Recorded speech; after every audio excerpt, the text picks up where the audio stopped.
네, 우리 전교인 수련회가 정말 은혜 중에 마쳤죠. 지난 주일에 준비했던 분들이 해단식을 했고요. 어제 당회에서 보고서까지 완전히 제출하면서 진짜 끝났습니다. 그런데 어제 당회에 제출된 보고서를 보니까 이런 평가가 있어요. 첫 번째, 온 세대가 함께한 수련회, 다양한 연령대의 또 세대 통합, 한 마음으로 서로를 알아가는 즐거운 교제의 시간이었습니다. 두 번째는 체계적이고 전문적인 수련회 하는 제목하에 몇 가지가 있었는데 그 중에 하나가 모든 사람이 자원하여 섬기고 한 마음으로 성실하게 참여하였습니다.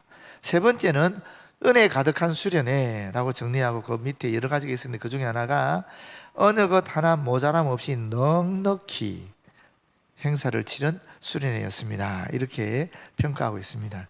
그리고 또 감사에 대해서 쭉 있었는데 몇 가지만 말씀드릴게요. 첫 번째는 하나님의 은혜로 행복한 수련회가 되어 하나님께 감사드립니다.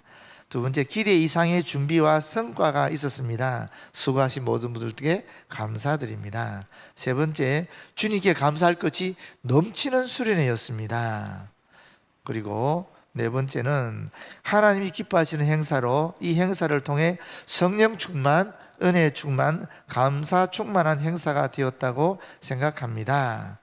여섯 번째는 많은 교인들이 모였던 큰 행사였음에도 아무런 사고 없이 안전하게 모든 것에 풍성하게 베풀어 주신 하나님의 은혜와 사랑을 경험한 수련회였으며 친밀한 사귐과 단합에 유익한 기회였습니다. 그러면서 어떤 분은 이렇게 올렸더라고요. 못해도 5년 후 앵콜 바랍니다. 저는 10년에 한 번 할까 했더니만 5년에 한 번은 해야 안 되겠습니까? 라고. 그래서 어떤 장로님은 너무 좋으시니까 3년에 한 번 하자 그러시더라고요. 근데 하여튼 최소한 5년에 한 번 했으면 좋겠다 하는 것이 대체적인 그런 평가였던 것 같습니다. 참석자는 그때 말씀드린 것처럼 전부 561명이셨는데요. 그 중에 우리 영유아 유치 청소년부까지 중고등부까지 다 합치면 한 140명 정도 오셨고, 또 청년대학부가 한 명 빠진 100명 그리고 상공사공이 한 60명쯤, 또 우리 장년부가 한 235명쯤 오셔서 그렇게 교육자 빼고 전체 이런 구성을 갖고 있습니다. 정말 많이 참여하신 거예요. 우리 임마누엘부에서도 당연히 오셨고요. 그래서 제가 이 전체 정교인 수련을 느끼면서 느끼던 감상을 말씀을 드리면 한마디로 말하면, 이야, 진짜 우리 대덕한빛교회는 성령이 이끄시는 교회구나 하는 겁니다. 한마디로 말하면. 그러면서 세 가지가 더 있는데, 첫 번째가 뭐냐면 다 공감하실 거예요. 진짜 대덕한빛교회 성도들은 대단한 저력을 가지고 있다. 그렇지 않습니까? 여전히 이 자발적인 헌신이 살아있네 하는 것을 느꼈고요. 두 번째는 3040 그리고 청년대학부의 놀라운 헌신을 통해서, 야, 우리 교회의 척추가 굉장히 든든히 세워져 있구나 하는 것을 또 알아차리게 되었어요. 그게 또 얼마나 고맙고 감사한지요. 그리고 세 번째는 뭐 늘 말씀드리는 거지만 에베네셀의 하나님, 임마누엘의 하나님, 또 여호와 이레의 하나님을 다시 한번 확인하면서 우리 교회의 미래에 대한 그런 기대를 제가 가지게 되더라고요. 너무 고맙고 감사하지 않습니까? 참 많은 분들이 참여했지만 실제로 직접 참여하신 분도 계시고, 또 직접 참여는 못했지만 기도하시고 물질로 후원하신 여러분들이 있는 것을 압니다. 사실 우리 온 교우가 함께 참여한 거는 마찬가지 아니겠습니까? 정말 진심으로 다시 한번 어떤 형태로든 참여하신 분들께 감사를 드리고요, 또 하나님께 감사를 드립니다. 앞으로 또 이런 기회들이 많아졌으면 좋겠다 하고, 또 어떻게 하면 좀 우리 성도들이 다 같이 모여서 할 수 있는 이런 아름다운 기억들을 만들 수 있을까에 대해서 좀 더 연구하고 고민해야 되겠다라고 생각하게 되었습니다. 다시 한번 감사를 드립니다. 그러면서 오늘 말씀을 보시면 오늘 제목이 그리스도이지요, 그죠?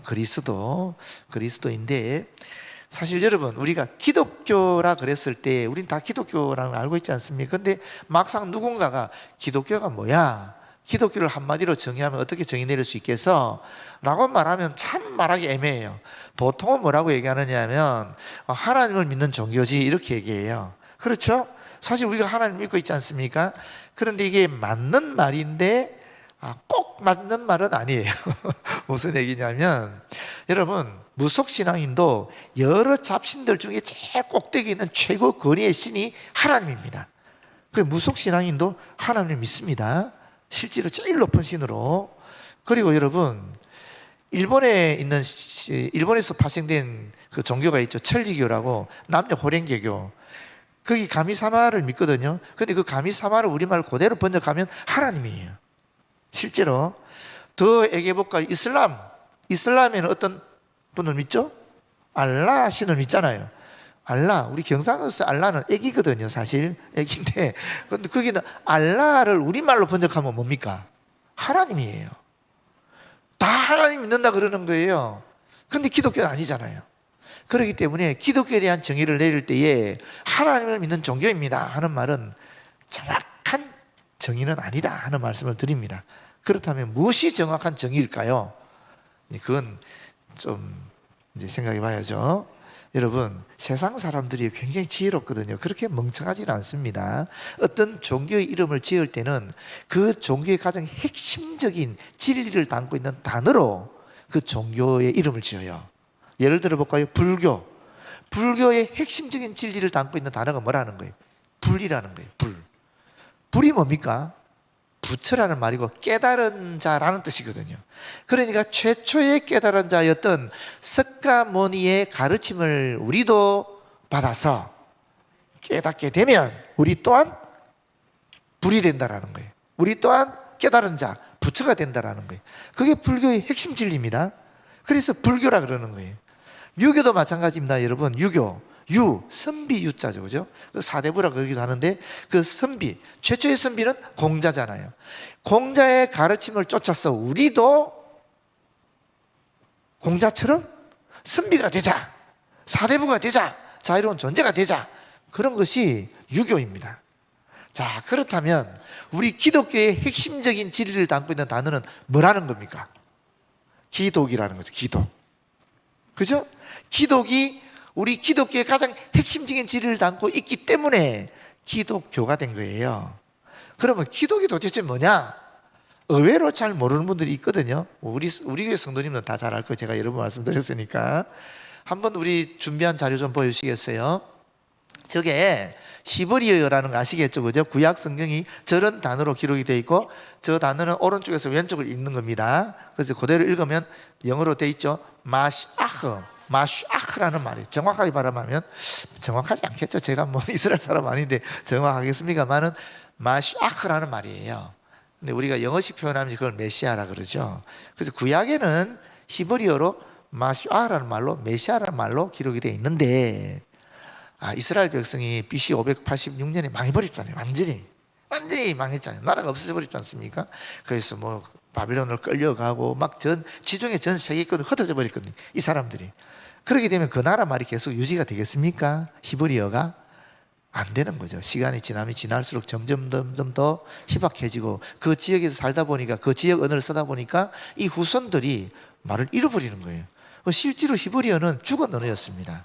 그런데 1940년경에 그때 다시 최근에, 정확한 연대는 모르겠지만 최근에 19세기, 20세기에 이 언어가 다시 살아있는 언어로 만들어진 겁니다. 복원시킨 거예요. 그러다 보니까 그 전에 언어를 잃어버린 거예요, 사람들이. 그런데 지중해권에 흩어져 있는 사람들이 그 당시에 어떤 언어를 쓰느냐면 로마가 지배하고 있었기 때문에 그리스를 썼습니다. 로마 제국은 법적인, 행정적인 그런 것은 라틴어를 썼고, 일반 문화라든지 사회생활에 있어서는 그리스를 공용어로 쓰게 했어요. 그러다 보니까 로마 제국에 있는 모든 사람들이 다 그리스를 쓴 거예요. 흩어져 있는 유대인들도 그리스를 쓰게 된 겁니다. 그러니까 히브리어는 전혀 알지 못하는 거죠. 그래서 학자들이 뭐 얘기하면 BC 250년에서 AD 1세기경까지 100년경까지 이 성경을 번역했다라고 얘기해요. 히브리어에서 그리스로 번역했다 그래요. 그때 이 메시아라는 단어를 어떻게 번역했냐면, 한번 보십시오. 그리스어로 크리스토스라고 번역했습니다. 크리스토스. 저기 보면 제일 앞에 철자 보십시오.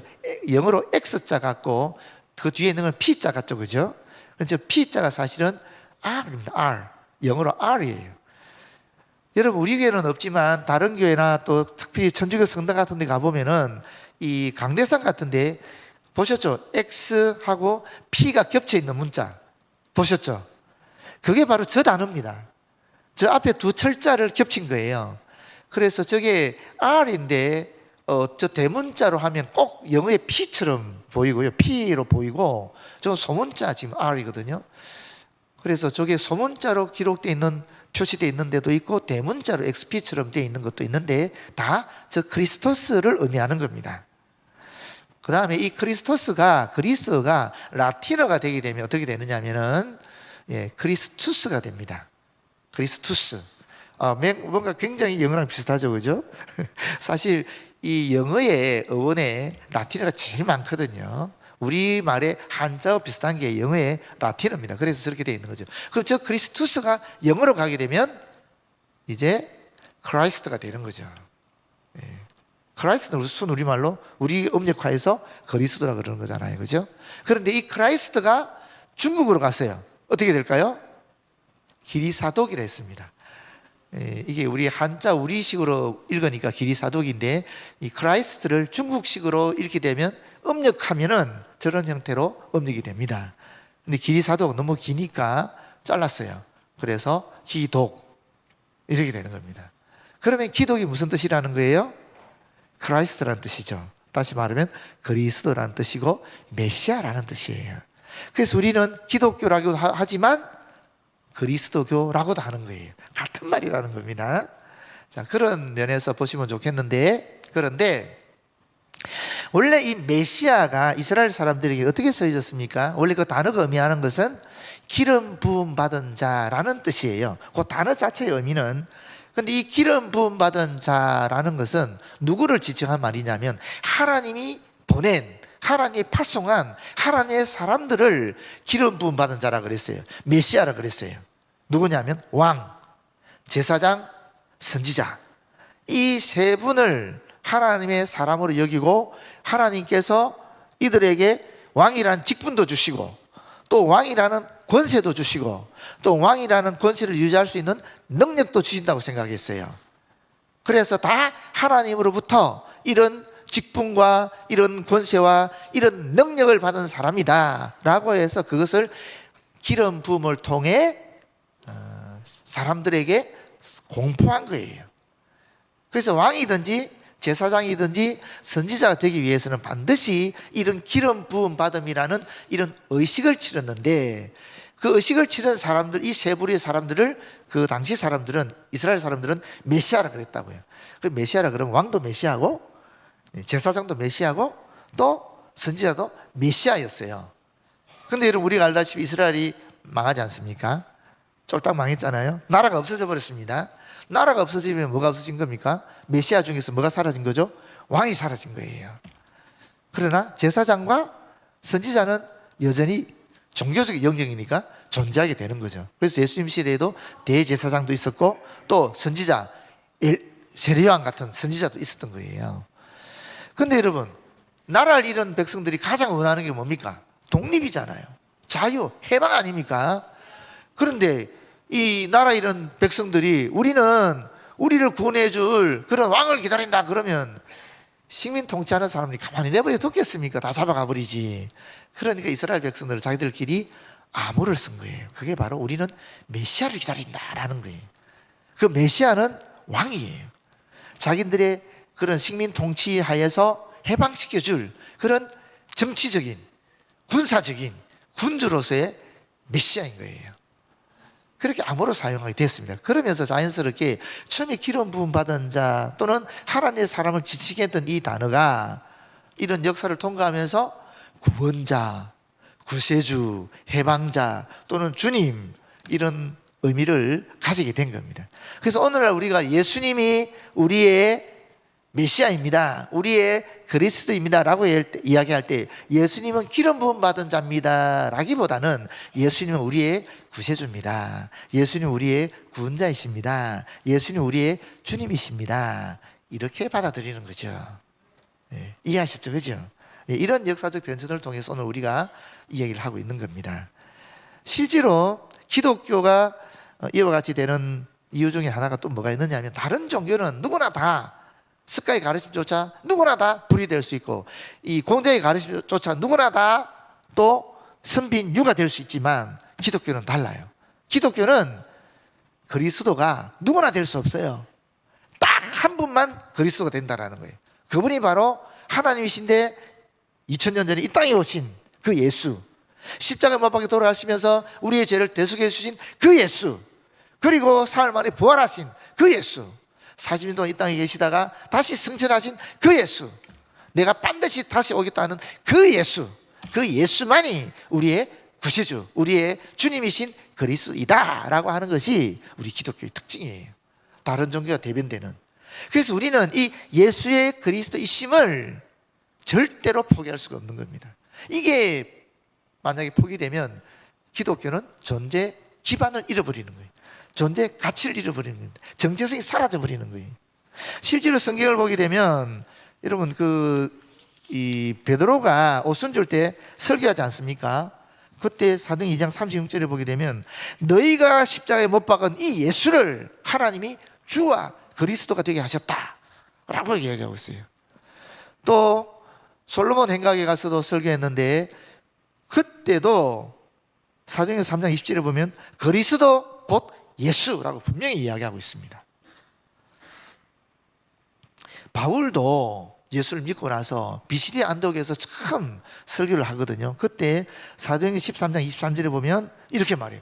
구주를 세웠으니, 구주가 바로 그리스도거든요. 구주를 세웠으니 곧 예수라. 바울도 그렇게 설교하고 있는 겁니다. 초대교회 예루살렘 교회도 이렇게 합니다. 사도행전 5장 42절을 보면 그들이 날마다 성전에 있든지 집에 있든지 예수를 그리스도라 가르치기와 전도하기를 그치지 아니했다라고 얘기하고 있어요. 그러니까 우리 기독교는 예수께서 그리스도이심을 가르치고 전하는 거예요. 그게 기독교입니다. 그걸 전하지 않으면 기독교가 아닌 거죠. 제가 목사고 또 여러분이 장로고 또 뭐 신앙생활 30년 했다 할지라도 뭐 여러 가지 기적과 이식을 베풀었다 할지라도 뭐 엄청난 헌금해서 교회를 건축하고 했다 할지라도 수많은 봉사를 했다 할지라도 예수께서 그리스도이심을 부인하면 기독교인이 아니라는 겁니다. 정확하게 성경은 그렇게 이야기하고 있는 겁니다. 그래서 이 그리스도가 중요한 겁니다. 우리는 그리스도를 믿는 종교예요. 누구가? 예수께서 우리의 구세주, 우리의 메시아, 우리의 그리스도이심을 믿는 것이 바로 우리 기독교다 하는 것을 여러분 꼭 잊지 말고 기억하시고 마음에 새기시기를 바라요. 그게 우리를 구원으로 이끄는 겁니다. 성경은 계속 증거하고 있거든요. 자, 그러면서 이 예수께서 그리스도이심을 고백한 구체적인 사건이 바로 이 베드로 사건이기 때문에 오늘 본문을 갖고 함께 말씀을 나누고자 하는 것입니다. 예수님께서 가이사랴 빌립보에 가셨습니다. 거기서 제자들에게 물어보는 거예요. 너 세상 사람들이 나를 누구라 하냐 물어보니까 제자들이 대답합니다. 어떤 사람은 세리야니라 그러고 어떤 사람은 엘리야라 그러고 어떤 사람은 예레미야라 그러고 어떤 사람은 또 선지자들 중에 한 사람이라 그럽니다. 이렇게 얘기하는 거예요. 그런데 여러분 실제로 예수님에 대한 평이 이것만 있었는지 아닙니다. 지금 제자들이 예수님께 대한 매우 긍정적인 평만 얘기한 거예요. 아주 부정적인 평도 있었어요. 죄인과 세리들의 친구다. 또 포도주를 즐기하고 잔치를 좋아하는 사람이다. 심지어는 귀신의 왕인 바알세불의 힘을 입은 사람이다. 이런 부정적인 평가까지 있었습니다만은 제자들은 좋은 얘기만 한 거예요. 이번에 우리 당연 수련을 하면서 그 영락 수련을 갔는데 그 영락 수련이 원래 영락 여자 신학교였거든요. 제가 그 영락 여자 신학교의 마지막 학장이었어요. 학장 직무 대행을 했는데 2011년에 가서 직무 대행하면서 그 학교를 폐쇄했거든요. 당에서 결정이 됐었기 때문에. 그런데 거기 1년 동안 함께했던 전도사님 중에 한 분이 목사님 되시고 아주 훌륭하게 되셨어요. 그러면서 책을 냈는데 그 책 이름이 선한 양들의 언어라는 책이에요. 저한테 추천서 써달라고 해서 제가 쭉 읽어봤는데 너무 책이 좋은 거예요. 간단히 말하면 이렇습니다. 우리 선한 목자 되신 예수님을 따르는 양들이 우리라는 거예요. 그럼 우리도 선한 양들이잖아요. 그러면 선한 양들이 쓰는 언어가 다르다라는 거예요. 근데 언어는 어떤 언어냐? 부정적이고 비판적인 언어가 아니라는 거예요. 칭찬하고 격려하고 지지해주는 좋은 언어라는 거예요. 근데 묘하게 막 이혼을 앞둔 부부가 이 교육을 받고 난 다음에 좋은 언어를 쓰게 되니까 그 관계가 아주 친밀해지게 되었다는 거예요. 사춘기에 있었던 아이를 둔 부모가 갈등이 엄청 심했는데 그 아이에게 좋은 언어를, 선한 언어를 계속 쓰게 되니까 부모와 자녀 간의 관계가 너무너무 좋아지게 되었다는 거예요. 심지어 우리 교회 안에서도 좀 상처받고 하는 분들이 있잖아요. 갈등하는 분들이 있지 않습니까? 근데 그 교회에서 언어학교를 개설을 해서 12주간 교육을 했는데 그 언어학교를 통해서 너무나 많은 성도들이 서로 갈등을 풀고 상처가 치유되고 막 화합하는 일들이 일어났다라는 거예요. 그래서 진짜 우리가 말만 좋은 언어를 쓰더라도 엄청난 변화가 관계 속에서 일어나게 되었다 하는 것을 만든 책이에요. 그게 자신의 경험을 바탕으로 해서 그 사례들을 막 얘기하면서 한 거예요. 아니 우리가 정말 좋은 언어를 써야 됩니다. 칭찬하고 격려하고 하여튼 긍정적인 언어를 쓰게 되면 이게 관계가 치유되고 회복되는 역사가 일어나는 거예요. 친밀한 관계가 되는 거예요. 주님한테도 그렇게 해야 되고 우리 서로 간에도 부부지간에도 자녀에게도 그렇게 해야 된다는 거예요. 그러고 나서 예수님이 이렇게 제자들이 대답했을 때 그럼 제자들이 왜 이렇게 대답했을까도 알아봐야 되지 않겠습니까? 왜 세례 요한이라고 그랬느냐 하면 사실 세례 요한은 목 잘려 죽었잖아요. 그런데 이 세례 요한을 하는 이유는 뭐냐, 그 당시 유대인들은 부활을 다 믿었거든요. 근데 세례 요한이 가르치는 것이랑 그 권위가 예수님과 비슷한 거예요. 회개하라 천국에 가까웠느니라 제일 먼저 누가 선포했느냐 하면 세례 요한이 얘기했어요. 세례 요한이 먼저 얘기했어요. 근데 예수님도 똑같이 얘기했잖아요. 게다가 세례 요한의 권위가 얼마나 강력했는지 막 바리새인들 심지어 왕에게까지 막 야단쳤잖아요. 엄청난 권위를 가지고 하나님 말씀으로 막 야단쳤거든요. 그런데 예수님도 바리새인들 향해서 회칠한 무덤 같다 그러고 막 독사의 자식들아 그러고 막 하나님 말씀을 하니까 와, 세례 요한이 부활한 모양이다 이렇게 본 거예요. 또 엘리야는 누굽니까? 850명이나 되는 이방 예언자들하고 1대 850을 붙어서 이긴 사람이잖아요. 엄청난 능력의 권능의 선지자잖아요. 그런데 예수님이 귀신도 쫓아내고 병자도 고치고 뭐 그러시는 거예요. 그러니까 와, 엘리야 같다라는 거예요. 그리고 또 실제로 말라기서 보게 되면 메시아가 오시기 전에 엘리야가 오신다 그랬잖아요. 그러니까 예수님의 메시아는 아닌데 메시아가 오시기 전에 오시는 그 엘리야인 것 같다라고 생각했다라는 겁니다. 물론 예수님은 엘리야가 누군지 얘기했죠. 바로 세례 요한이 엘리야다라고 얘기했지만 그 당시 사람들이 그렇게 봤다라는 거예요. 또 예레미야 어떤 사람이냐면 이 유다가 멸망할 때 그때 이 민족의 멸망을 이미 하나님이 가르쳤기 때문에 알았거든요. 그러면서 이 백성들에게 눈물을 흘리면서 날마다 그들을 하나님 말씀으로 인도하려고 애를 쓰던 사람이에요. 늘 울면서 다니기 때문에 그 선지자의 별명이 눈물의 선지자예요. 그런데 예수님도 우리 성경에 보게 되면 나사로가 죽어서 우셨죠. 또 예루살렘 보면서 우시잖아요. 근데 그때뿐이었겠어요? 말씀을 전하면서도 저는 수없이 울었다라고 생각해요. 우셨을 거라고 생각해요. 왜냐하면 그때 그 당시 유대 백성들이 너무나 큰 고통 속에 있었기 때문에 그분들을 보고 안 울 수가 없는 거죠. 그 예수님이 늘 우시니까 예수님을 눈물의 선지자 예레미야랑 비교하게 된 거죠. 그래서 예레미야가 부활한 모양이다 라고 생각하는 거예요. 예레미야도 유대 전승에 의하면은 메시아 오시기 전에 부활하는 거 나타나 있어요. 그게 마카비스에 나옵니다. 외경에. 그 다음에 또 이 선지자들 중에 선지자 모세가 얘기했죠. 신명기에 나와 같은 선지자가 나올 것이다 라고 하니까 뭐 예수님의 그 능력을 보고 모세 같은 선지자라고 해서 그렇게 보고 또 이사야일 것이다 라고 얘기하는 사람도 있습니다. 이사야도 그 에스드라스 이스라는 외경에 있는데 거기 보면 이사야도 메시아 오시기 전에 등장하는 거 나타나요. 또 어떤 분은 에스라도 똑같이 마카비 이서에 보게 되면 에스라도 메시아 오기 전에 나타날 것이다 라는 그런 옛날 구대 유대의 전성이 있었습니다. 그러니까 예수님이 그런 위대한 선지자들처럼 여겨졌다라고 보면 되는 거죠. 그런데 그러면서 예수님이 이렇게 말씀하십니다. 그렇다면 나의 가르침을 받는 너희는 나를 누구라느냐 이렇게 물으신 거죠. 그때 베드로가 대답하는 거예요. 주는 그리스도시요 살아계신 하나님의 아들입니다 이렇게 얘기한 거죠. 그러니까 베드로는 그러면 예수님에 대해서 세 가지 얘기했어요. 이거죠. 첫 번째, 주님. 주는 그리스도, 주님이라 그랬죠. 두 번째는 그리스도라 그랬지요. 세 번째는 하나님의 아들입니다 그랬습니다. 우리말 성경으로는 맞습니다. 그런데 이것이 원래 기록되어 있는 그리스 성경을 보게 되면 그렇게 되어 있지 않아요.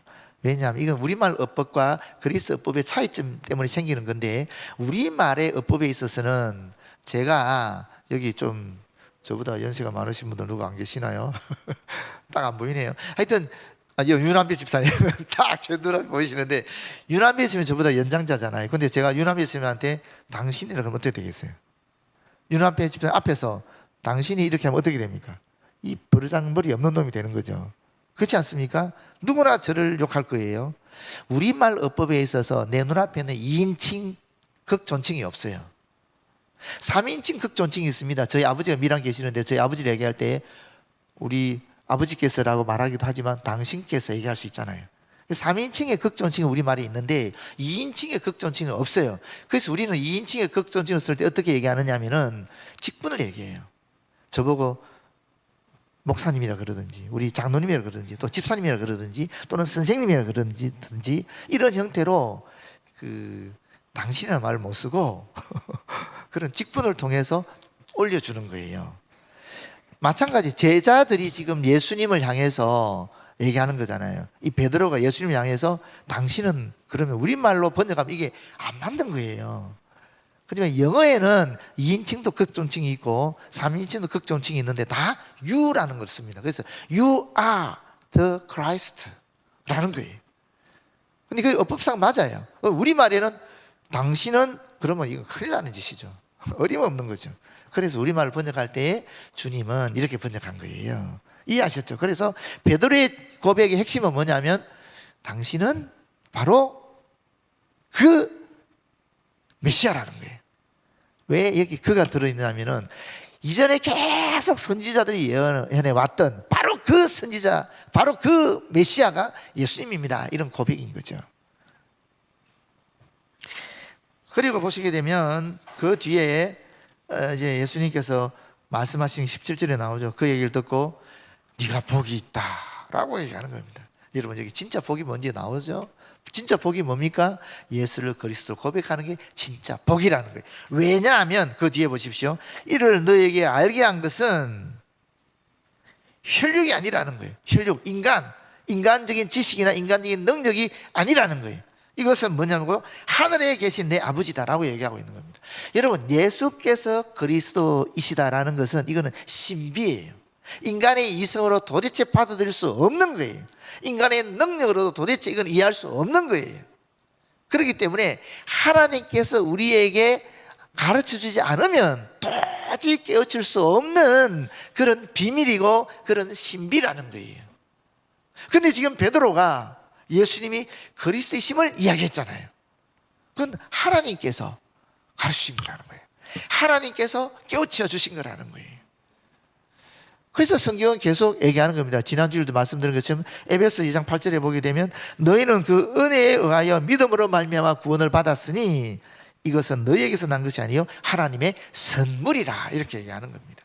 또 늘 얘기하는 고린도전서 12장 3절 하반절에도 보게 되면 성령으로 아니하고는 누구든지 예수를 주시라 할 수 없다, 그리스도를 하실 수 없다라고 분명히 이야기하고 있는 겁니다.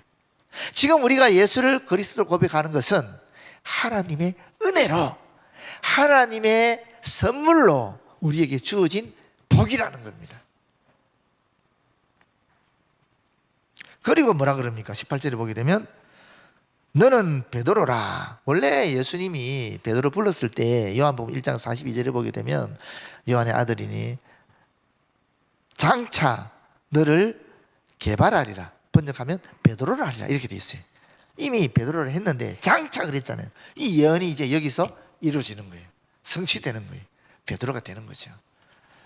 그런데 이 베드로라 그러고 난 다음에 그 뒤에 뭐가 있습니까? 내가 이 반석 위에 내 교회를 세우리니 음부의 권세가 이기지 못하리라. 음부의 권세라는 것은 이 권세는 문이거든요. 죽음의 세력이 또는 사탄의 세력이 결코 이기지 못한다라는 얘기고, 그리고 내가 천국 열쇠를 너에게 주리니, 천국 열쇠, 이 교회 열쇠라고 볼 수 있는데, 더 쉽게 말하면 이거는 복음을 전하는 그런 것을 얘기하는 겁니다. 가르치는 권위를 얘기하는 거예요. 가르치는 권위. 그 천국 열쇠를 줬는데 보십시오. 너가 땅에서 무엇이든지 매면 하늘에서 매이고 땅에서 무엇이든지 풀면 하늘에서 풀리리라. 천국 열쇠의 내용이 뭐냐? 이 땅에서 복음을 전하게 되면 그 복음을 받아서 영생을 얻게 되잖아요. 그건 뭐예요? 하늘에 천국 문이 열리는 거죠. 그런데 이 땅에서 우리가 복음을 전하지 않으면 어떻게 됩니까? 예수 믿는 사람이 안 생기게 되니까 천국의 문이 닫혀버리는 거예요. 무슨 말인지 아시겠죠? 그런 의미입니다. 근데 여기 이제 해석이 두 가지가 있는데, 첫 번째가 무슨 해석이냐면은 천주교 해석입니다. 천주교를 어떻게 부르냐면 이 반석 위에 하는 것을 베드로로 해석을 합니다. 그러면 베드로 위에 교회가 세워지는 거죠. 베드로가 로마의 첫 번째 주교였으니까 로마 교황, 1대 교황이 되는 거고, 그 다음에 베드로 사도적 권위를 따라서 전승이 되게 되면 지금까지 쭉 내는 256대인가 그럴 거예요 아마. 그 지금 교황까지 그 베드로를 통해서 쭉 내려왔다고 보는 거예요. 그런데 개신교는 그렇게 생각하지 않습니다. 개신교는 이 반석이 뭐냐 하면은 성경을 보게 되면 그런 게 있거든요. 성경을 보게 되면 그리스도의 터 위에 교회가 세워진다 그래요. 그렇기 때문에 이 터는 그리스도다라고 보는 것이고, 이 문맥적으로 보게 되면 사실은 이 믿음의 고백이라고 보는 거예요. 예수께서 그리스도인 것을 고백한 그 믿음의 고백 위에 이 교회가 세워진다라고 보는 겁니다. 그럼 무엇이 옳은가? 성경을 봐야 되겠죠. 베드로는, 우리말은 그렇지 않은데 영어나 이런 데는 다 남성, 여성이라는 게 있잖아요. 베드로는 정확하게 말하면 남성 명사예요. 페트라스라는 단어입니다. 반면에 이 반석위 할 때 이 반석위는 다 여성 명사예요. 이도 여성 명사고 여성 관명사겠죠. 그 다음에 이 반석이라는 것도 여성 명사예요. 페트라라는 단어예요. 이 페트라 위에 교회를 세우겠다라는 거예요. 그러면 베드로는 남성 명사고 페트라스, 그리고 반석이라는 것은 페트라는 여성 명사인데, 이 반석 위에라는 말은 베드로 위에라는 뜻이겠어요? 아니면 이 반석이라는 믿음의 고백 위라는 뜻이겠어요? 얘기할 필요 없잖아요. 그렇지 않습니까? 그래서 이 베드로가 아니라는 거예요. 이 반석이 여성 명사이기 때문에 남성 명사가 다른 거니까 이것은 바로 믿음의 고백이라는 의미를 갖고 있다라고 보는 겁니다. 또 두 번째는 뭐가 있느냐면은, 여기 보시게 되면 여기 18절에도 보시면 내가 너에게 뭘 준다 그랬어요? 천국 열쇠를 주는데, 그 천국 열쇠가 바로 땅에서 매면 하늘에서 매일 것이고 땅에서 풀면 하늘에서 풀리는 것이라 그랬지 않습니까? 근데 똑같은 내용이 18장 18절에 나와요. 한번 보시겠어요? 18장 18절 거기 보시게 되면 이렇게 해석이 성경이 되어 있어요. 진실로 너에게 이르노니 무엇이든지 너희가 땅에서 매면 하늘에서도 매일 것이요 무엇이든지 땅에서 풀면 하늘에서도 풀리리라. 누가? 베드로가? 아니에요. 너희가. 너희는 누굽니까? 제자들. 제자들에게 베드로에게 한 말씀이나 제자들에게 한 말씀이나 똑같은 거예요. 너가 땅에서 매면 하늘에서 매일 것이고 땅에서 풀면 하늘에 풀릴 것이 그랬는데, 바로 18장에는 너희가 땅에서 매면 하늘에서도 매일 것이고 땅에서도 풀면 하늘에 풀릴 거다라고 얘기하고 있는 거예요. 그러니까 이 16장에 나오는 내가 하는 말은 12제자의 대표로서 베드로에게 한 얘기라는 겁니다. 그럼 여기서 우리 확장할 수 있어요. 그럼 제자들에게 하나님께 천국 열쇠를 줬다. 그 천국 열쇠는 그러면 제자들은 누굽니까? 결국 교회가 되는 것이고, 결국 오늘로 얘기하면 바로 저와 여러분이 되는 거예요. 이 천국 열쇠는 베드로에게만 주신 것이 아니라 제자들에게도 줬고, 결국 이 믿음의 계보를 이어온 우리들에게도 주신 것이 되는 거예요. 다시 말하면 저와 여러분이 이 땅에서 주의 복음을 전하면 천국의 문이 열리고, 우리가 주의 복음을 전하지 않으면 천국의 문이 닫힌다라는 거예요. 우리가 예수께서 그리스도의 심을 이 땅에서 전하면 하늘의 문이 열린다는 것이고, 우리가 예수께서 이 땅에서 예수께서 그리스도를 전하지 않으면 하늘의 문이 닫혀버린다는 거예요. 무슨 얘기입니까? 엄청난 권세와 능력이 우리에게 있다라는 거예요. 하늘의 문을 닫고 여는 권세가 우리한테 있다라니까요. 어떻게 되겠습니까? 예수께서 그리스도이심을 전해야 되겠지요. 그렇지 않습니까? 전해야 된다는 거예요. 우리가 전해야 천국의 문이 열리는 겁니다. 안 전하면 천국의 문이 닫히는 거예요. 이 말씀을 기억하시고 우리가 예수께서 우리의 그리스도심을 고백할 뿐만 아니라 주님 주신 이 강력한 권세를 가지고 이 복음을 전하는 저와 여러분 되었으면 좋겠습니다. 네, 기도하겠습니다. 주님 감사합니다. 주신 말씀 함께 나누어 싸우니 주님께서 역사하셔서 우리의 삶에 이 예수께서 우리의 구주이심이 그리스도이심이 변치 않도록 도와주시고 또 이 복음을 나를 아는 모든 분들에게 전하여서 하늘의 문이 열릴 수 있도록 인도하여 주시옵소서. 예수님 이름으로 기도드립니다. 아멘.